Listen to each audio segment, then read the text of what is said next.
Hi, this is Greg Koopman. In this video, I'm going to show you the design pattern that will allow you to continuously retry connections if they fail in your jobs. You know, in ETL, there's always some sort of connectivity problem. You could, at night when it's running, something just isn't able to connect immediately. After a couple minutes, 5 minutes, you're able to connect. Okay, but what happens is if you don't have a retry loop inside of your job to retry the connection, then you basically have an error and it shuts down for the night. Okay, and you have to wait till the next day to start it up. That's not what you want to do. What you want to do is be able to loop through for a certain amount of time, a certain amount of loops until that connection resolves itself.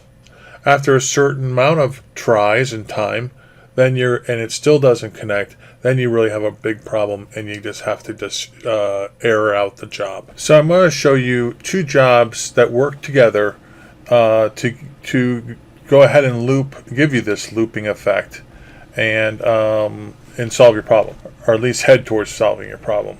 Okay, first of all, we have a parent job and we have a child job. Okay, so let's start with the parent. In the parent job, we need to establish a loop. So basically, the real meat of the whole thing is in the child job, where we're going to do what we need to do. We need to connect to a database. We need to connect to a file on the disk drive. We need to do something. But that's where we're going to do it in the child job. Basically, the parent job is just going to act as our looping mechanism. Okay? So basically, what we're going to do is we're going to create a loop here in this object. And then we're going to run a job, okay, which is a child job, which has the meat of it all in it, where the connection occurs.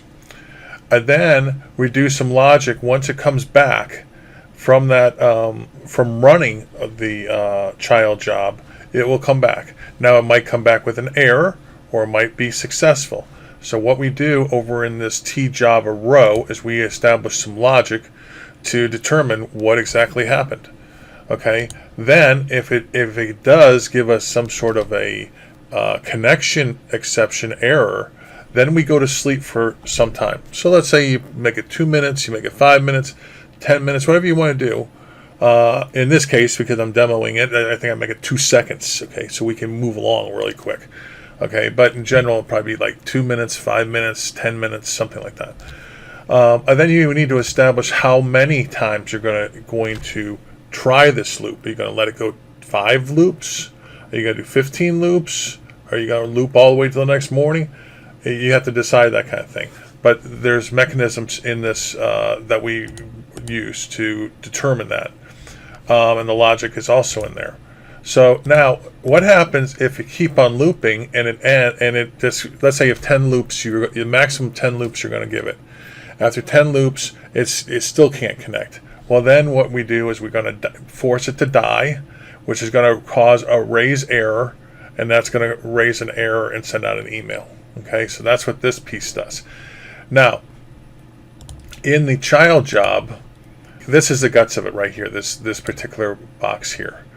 Basically, it's just a delimited file, and it shoots out rows to the log reader. Okay, so if it succeeds in connecting, then after that subjob runs, it's going to come into here, into this fixed flow input, okay, the message equal to success.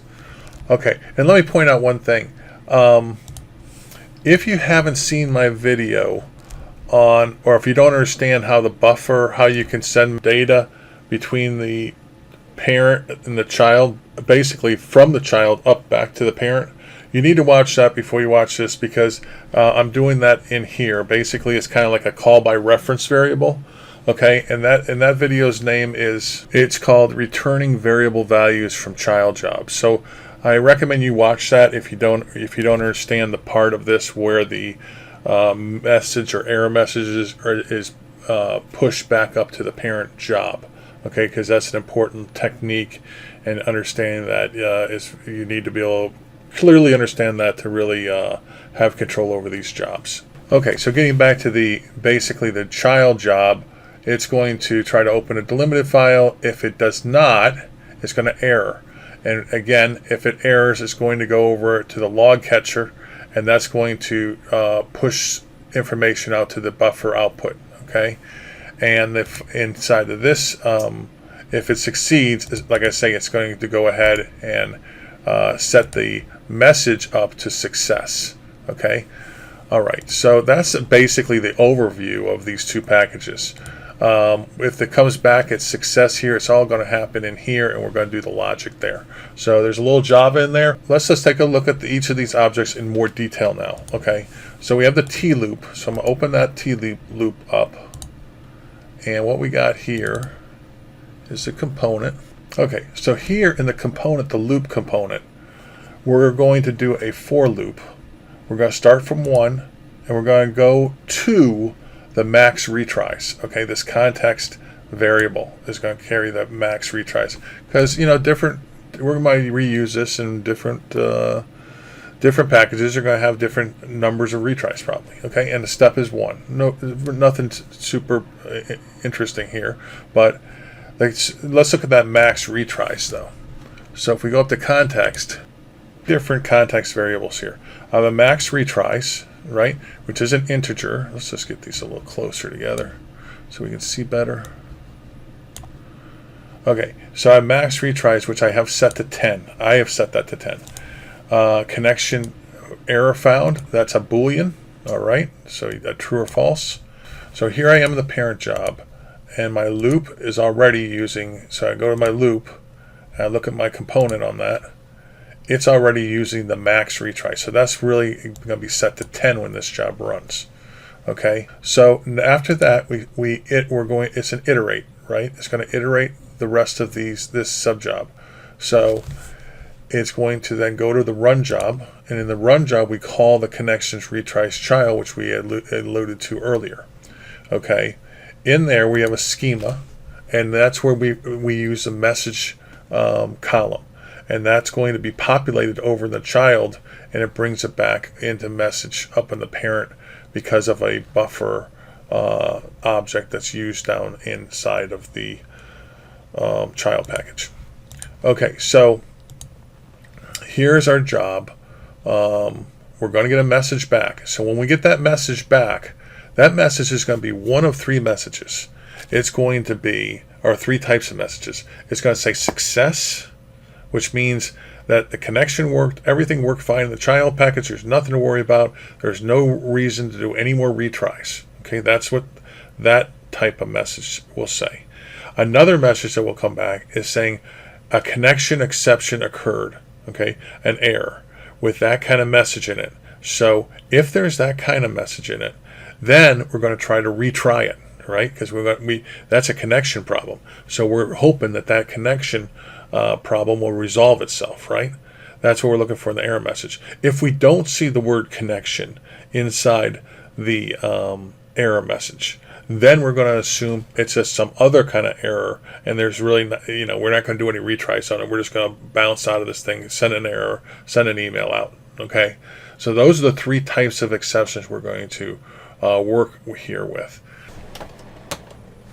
Okay, now I'm going to the Java row object, which is where all the engine of the job is, and where the real logic control happens.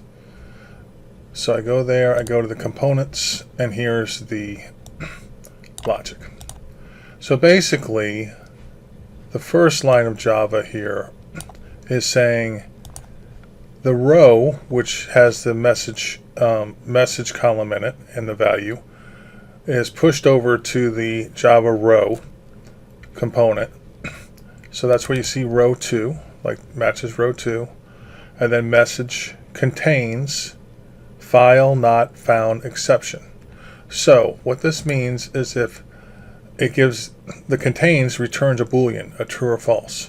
So if the message, if it's an error message, if it has in it file not found exception, then I'm going to set this variable, this context variable called connection error found, to true. Okay, even though other errors could be found, we're only considering an error if the file not found exception is a word within that error message. The next command is an if statement, and it says if false, if the connection error found is false, because there's a pound sign, then we're going to set the max retries to 1. So what that will do, if it's false, meaning that there's no more reason to loop, it's going to set max retries to 1, which is currently set to 10, and that will automatically be the last loop. Whatever it is, it's not going to go any further. The next command says if it's true, then we want to print out the error message. Okay, so if it's not true, we don't need to print out the error message. All right, so that's all the logic this has. Okay, let's look at some more. So now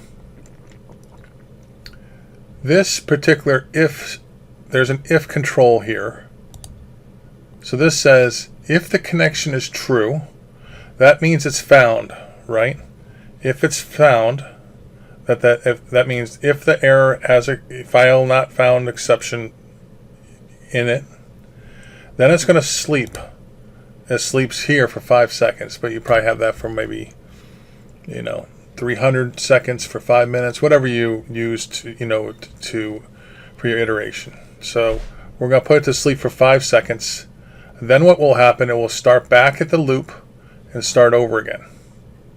Okay, when it starts over the loop, it will increment by 1.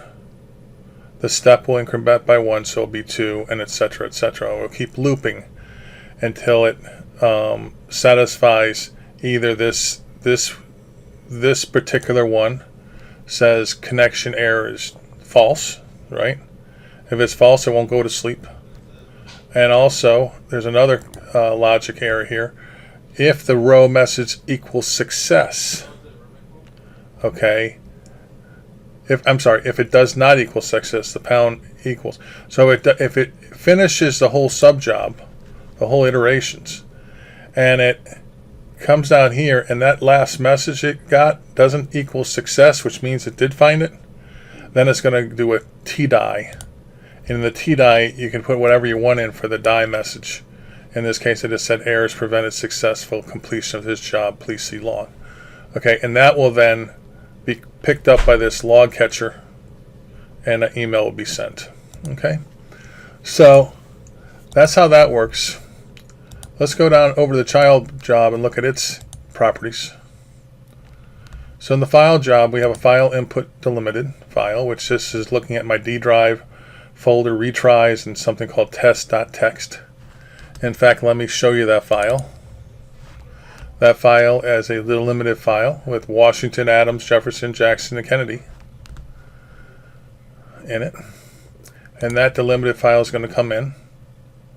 And it's located now in the D:retries folder. And it's other stuff. It's field separated and all that kind of thing. Okay, so that's what we're really triggering. Is that really there? Is that file there?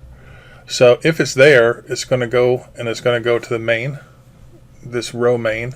It's going to go to the T-log, and it's going to print out all 5 of those presidents, right?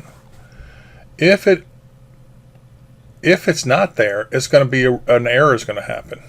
And as soon as an error happens with this log catcher here, when there's a log catcher, when an error happens, the log catcher is going to pick it up as an error. And not only does it pick it up, if you go into the component of the log catcher, you'll see that it has all these different values, these columns that all represent parts of an error. Okay, so that whatever is in that error and all its different things come over with the row 2 here and go into this buffer output. Now the only one I'm interested in pulling out is message. So I'm just going to pull message into my buffer output. And from the video I had mentioned earlier that you probably should watch if you don't understand this, buffer outputs is a place in memory that can be seen also by the parent job. So when we put that error message in there and we go back to the parent job, the parent job will be able to see that message. Okay, that's how we get that pseudo call by reference situation. All right, so that's what happens if the file isn't there. Okay, if it is there and it goes to the log row, it will print out all the presidents, and then the subject is this subjob is completed. Then it'll come down here into T fix flow input. So we'll open that up. As you see in fix flow input, we have a column called message again, right? The error message. And I put in a value of success. So what that does, and then it pushes that back over to another T buffer output, which has the message, right? Which the parent job can read from, right? That's the whole key to this whole thing. So it's going to say success. All right, so we have a couple things here. Either it goes here and we get a full error message, or it comes to here, or it succeeds and it comes here, and we force the word success into the file buffer. Okay, so this way we can communicate back to the job, the parent job, and tell it to basically, do we need to keep looping because it's a file connection error? Or is it already, or what, did it succeed? Then you just drop out of the loop? Or is it some other sort of error, which will also make you fall out of the loop and send an error message in an email? So there's a lot of things going on here, even though it looks very simple. There are quite a few different things going on here, 3 main exceptions. So let's go back over to the connections. And now we see the log catcher, we see the sleep, we see the die. So we see all our components. Okay, I've gone ahead and brought my Explorer, File Explorer, on the screen to show you the D:" retries folder. And here's my test file. If I open the test file, there's my presidents. But notice that the test file is called test0. Well, this one in the child job is called test, only test. So there's no test in here. So we're going to start getting error messages when we run this. So what we should see when we run this is that it cannot connect, which is the one that's going to make it loop. Okay? And what we'll also see is it's going to loop 10 times, and it's going to present the error 10 times. Okay? Because of that 0. Okay? After about 5 times, I'm going to come in here and change the 0 and get rid of the 0, and then we're going to see it suddenly really connect, and then spit out those 5 presidents. Okay, so that's what we're going to do. So here we go. Hold on to your hats. So we go to run. There's the first error. I'm gonna maximize this. That's the first loop. There's a second loop. Third loop, there's a third loop. Now there's 10 loops. Now the fourth loop should be coming. There's the fourth loop. I'm changing the name. So right now I changed the name, so now it should be fine. And look what happened. Suddenly it worked because the connection connected. It wasn't connected for the first 10 seconds, which were 2 seconds intervals on the loop. But once I changed that name and got it right, it worked. Okay, so that's what you can expect from this looping. Now let's leave it at that. I'll clear the run. I'm just going to leave it like that for to see what it looks like when it runs in a perfect world where there's no problems with the connection. I'm just going to run. Boom, there's no errors at all. So it exited very nicely. It went into here, into the run. It went into tjava. When it went into trun, the message came back with the word success in it. So when it went to the tjava component, because it was success, it didn't have this file in it, so the connection found error was false. Okay, it went to here, and the connection wasn't true, so it didn't want to loop anymore. It went to here, and it was equal to success, So it said, hey, I'm done. I don't have to do any more. If it wasn't equal to success, and it had passed, and it also had fallen out of here, then it would be a different kind of error. Let's say it was a memory error or some other kind of error. Then it would have gone past this into the TDI component, and the TDI would have raised an error, which would have been caught by the log catcher, and it would have been sent to mail. Okay? So there's two ways it can get to TDI. If it goes 10 times through the loops, and goes 10 times, and I never reconnect it, it never gets a good connection, then it's going to fall out of the loop, and it's going to go to a TDI. Okay, and then it will be picked up by there, and we would see an email come to me. Okay, so let's try that. Okay, we're going to have to wait 10 times for the loop, but it says, well, it shouldn't take long. So right now I'm going to, first of all, I'm going to go back over, and I'm going to change the test 555-444. So that won't work. So we're going to run it. We're going to watch it loop. So every 2 seconds it should go and try it again. Okay, I'm going to skip forward. Well, I'll just let it run. So although it does a connection error, that's what causes it to loop, because of this particular error where it says connection. It says file not found exception. That's what is causing it to continue to loop. But at some point, it's tired of looping, because it did its 10 loops, which we gave it. That's the max loops we gave it. So at some point, we're going to get an error code of 4, and it's going to jump over, which here it is. So it did its 10 loops, right? Those are 10 loops. It finished, still didn't get a connection, so then it errored with an exit code of 4. Okay? And then the errors prevented successful completion of this job. And here we go. There's my email. Okay, let's see that email. There's the email. It says, errors prevented successful completion of this job. Please see log. Okay, TDI was the component that caused it. Okay, so that's how we can do it that way. Now, there's one other way we can do this, and this would be the last example. Okay, the last case exception type would be if an error occurred in the child package that isn't a connection problem. What will happen in that case is it's going to come through here, and it's going to hit that error into the Java code, right? And then in here, what we're going to have, in here I've kind of reset it so that it's not just going to print out errors if only with file not found exceptions, but all errors. So this way, if an error occurred, let's say divide by 0 error, that would be, it would show up in the output here. But what would happen then, if it didn't have this file not found, then this sleep wouldn't happen, and the iteration of the loop would stop. And also in the Java, as you see, if the file not found exception happens, then the max retry goes to 1, which means as soon as it gets to the end of the iteration, which is the sleep part, it's going to just stop. Okay, it's going to say, oh, we're at 1, where the max is supposed to be 1, and no more, we're not going to iterate anymore.